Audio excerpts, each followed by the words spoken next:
Good afternoon. I'm Tom Tripoli, and I'm here again with your golf course superintendent, Stephen Stortz.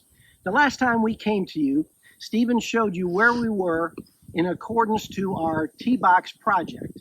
And just as a reminder, he showed you how the coring process was taking place and where we were. And then we promised that we would get back to you and show you the next step, which would be after the sod was replaced on it, on top of all the fill dirt and of course the topsoil. Well, that's where we're at right now. We're on number 2 here at your golf course. And Stephen, why don't you tell them how we've progressed and where we're at currently? Yeah, thank you, Tom. So after the last video, we showed in that video the coring process, which was 6 inches down. We put 3 inches of fill dirt, just general fill, and then on top of that, 3 inches of 70-30 mix. That's 70% sand, 30% peat moss for organic matter. After that was done, we laser leveled the tees so they're nice and flat from front to back, with a slight slope in them for drainage purposes, but mainly for the most part, they're flat as a table.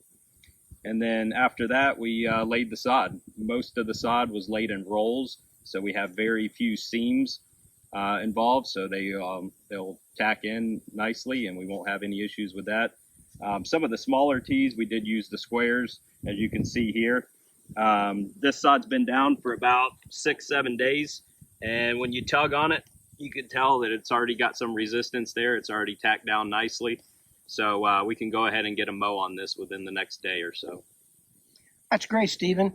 Other than that, has there been anything else that you've done around number 2 to kind of help with the overall conditioning on the tee boxes? Absolutely.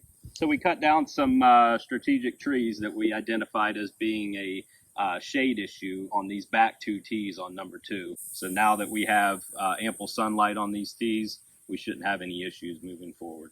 We're now on hole number 16. And one of the aspects of the tee box project is some selected tees were strategically enhanced.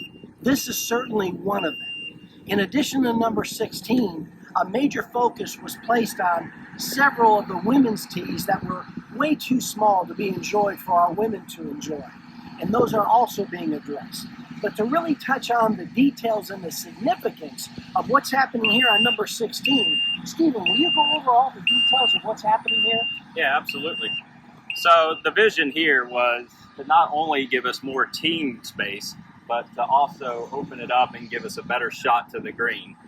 Before it was more of an angle shot from the left, but now it's more of a head-on shot to the green. We've got a lot more team ground, as you can see here. It increased by about 40%. We're about 20 feet off from the original edge of the tee box here. So we're going to follow the original contour of the tee. And after this is complete, we're going to come back in and grass this bank with some more ornamental grasses, more of the muley and cord grass, like you see other places on the golf course. The goal with this project is to have all the sod down by August 10th, which is next Wednesday. That'll give us exactly 2 weeks to get this sod rooted, get a couple mows on it, get it top dressed, and bend it in nicely for opening up. We're right on schedule. We're right on track. This will be completed on Wednesday. Stephen's going to get the 14 days, which is really the target date. You already saw what barely 1 week has done for us on the number 2 tee box. So we're in very good shape of being able to open on time, which is August 24th on this project. We're now here at the practice green, just off of the golf house in your golf shop. In addition to the tee box project, there's some work that's going to be happening here on this green. Stephen, will you go ahead and share the details of what will be taking place? Sure, Tom. So this is going to break ground here in the next couple days and should only take about 3 to 4 days to complete. But this bunker here, between the green and the cart path, will kind of shift this way to about where I'm standing now to position all the bunker shots that way. So we're going to lose about 30 to 40% of this putting surface, which is why the new niblick green was necessary to build this summer. This green here is also going to expand a little bit that way, but it'll all be angled towards that part of the green surface. The other bunker we're just going to fill in and that'll be a chipping area. As we conclude this video, the last thing we wanted to share with you is the Greens and Grounds Committee, of course with the support of your board, has also added to this project some extensive car path work that'll take place. And as you can see here, we are getting a jump on this car path work. This work in preparation is being done with in-house staff, which is important because by us using the in-house staff, we're saving about 30 to 35% of the cost, which allows us to just extend and get more out of the dollars that have been allocated for this important work. So there'll be an extensive amount of car path work also being done, which will also be completed by August 24th.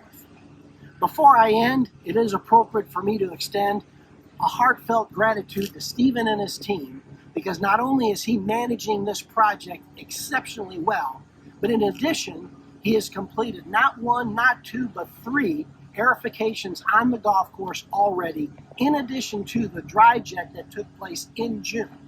All of our normal summer agronomic practices have also taken place.